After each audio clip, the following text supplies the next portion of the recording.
Here's a quick little video on installing and setting up our RTM60. Here's the disconnect where the three-phase power is going. This one comes with a cable on it. If you don't want to use that, you can remove it from the disconnect. Just run it right through that hole right there and up to the disconnect. Now this machine does have a tool changer on it, which is powered by air, so you will need to hook an air line up in the cabinet on the right hand side, on the back right hand side. Next, you would want to hook up the chiller, which has two hoses, which will be zip tied in here. These wires are labeled for a transformer. They can stay as is. Just leave them zip tied, they're not needed. And the power cable for the cooler, as you see under the electrical cabinet on the left hand side. Next, after verifying that your incoming voltage is around 230 volts, you'll want to remove the shipping bracket for the arm there. Once we turn the power on to control, I will go over how to remove the shipping bracket that's underneath the spindle. This machine does have 7 leveling pads and bolts, 3 on each side, and one additional one that supports the tool changer inside the cabinet on the back right hand side. Now that we have our power verified, all the protective cosmoline cleaned off, shipping bracket for the arm removed, leveling pad set, air, we're going to turn the back disconnect on, come around the front, and we're going to turn the control on right here. Now once the control is fired up, you'll see we have an alarm. And you'll see on the screen that's showing that I have the emergency stop in. So I'm going to release the e-stop, hit reset. You see we have no alarms. So what we're going to do now is we're going to put it in the hand wheel mode here. You'll see where it says HND, and as I turn it you see jog MDI. We're going to leave it in hand wheel. We're going to come down here, make sure we're in the Z axis, and then we're going to crank this Z up. Now once we have that Z up just enough to slide out that brace that's underneath the spindle, we're going to come back and we're going to drop it by going down slightly. Now you may want somebody to stand back here. What we're trying to do is take the pressure off of that bar that's holding the counterweight.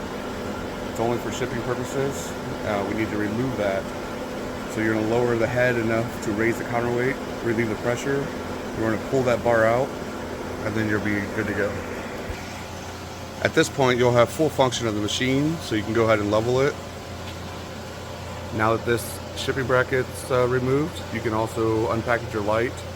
It gets mounted actually underneath. There's 2 bolts right here, and you can see 2 bolts over there.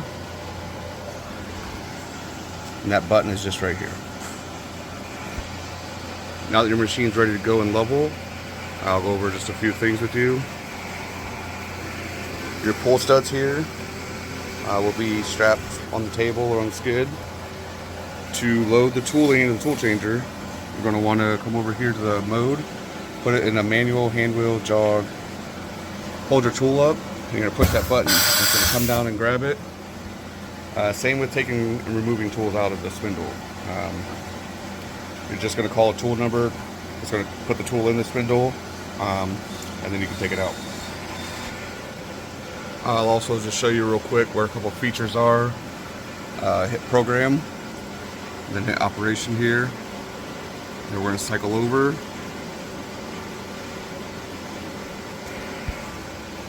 Alright, I'm going to show you a few other little options now that we're ready to go. One of them, I'll show you what manual guide is. So in mode, you want to go to edit. You see it says edit there. We're going to hit program. We can hit program soft key. I'm going to hit operation. And then we're going to scroll to the right until we see this CAP.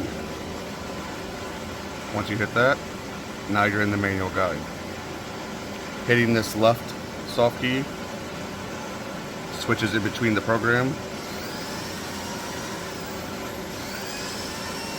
And you can go back to manual guide. The other thing I wanted to show you is while running your, having your program pulled up, you can hit graph here, hit graph, hit operation, and then here is where you'll find your graphing. Here we're going to take a look at the Willis RTM60G. This is similar to our standard RTM60 and BTM60s, although it is a much heavier machine. This machine nets out around 15,000 pounds. You can see the bedways there, a massive 38-inch bedway width. The width of the saddle is 75 inches. Very massive ball screw there. Big massive box ways there. And on this machine, we get a very large 50 taper spindle with 2-speed gearbox and the milling head, 20 horsepower, 100% duty Fanuc spindle motor. You can see we have the 24 tool 50 taper ATC. These machines, of course, do come with full steel telescoping weight covers. We just have them off here so you can see a little bit of the construction. And there are also weight covers here to prevent any chips from getting in under the saddle. These machines are also standard with a oil chiller for the gearbox, the spindle gearbox.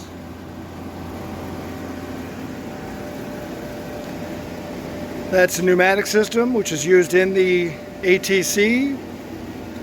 Also, you have your automatic oiler for your lead screw and your ways. Very large counterweight because that is a big machining head. As usual, a very clean Fanuc AC servo system. The electric cabinet is fitted with a air cooler also.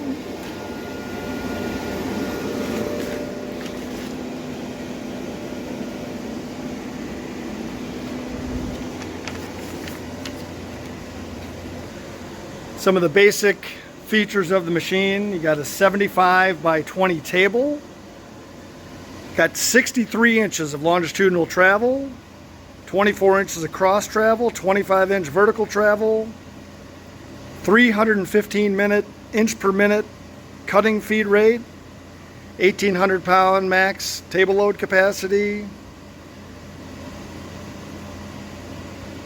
This machine with the 50 taper spindle and 2-speed gearbox, you still got 6,000 RPM, and you have tremendous power down to the lower RPMs due to the 2-speed headstock. Also, flood coolant is standard on the machine, as you can see there.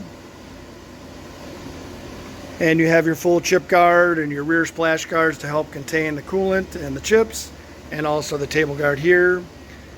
These are fit with the Fanuc Zero-Eye MF Control Plus, which is the latest and greatest from the world's leading control builder. You also have 3 different MPGs, which can be and the joysticks, which can be very easy for an operator who may not be as familiar with the CNC controls. And the middle of the control panel is more for operating kind of half CNC, half manual.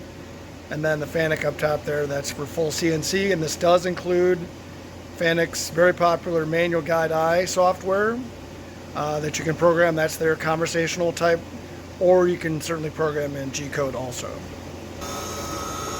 Now we're just kind of running around through some dry cycles and running the tool changer. We'll speed it up a little bit.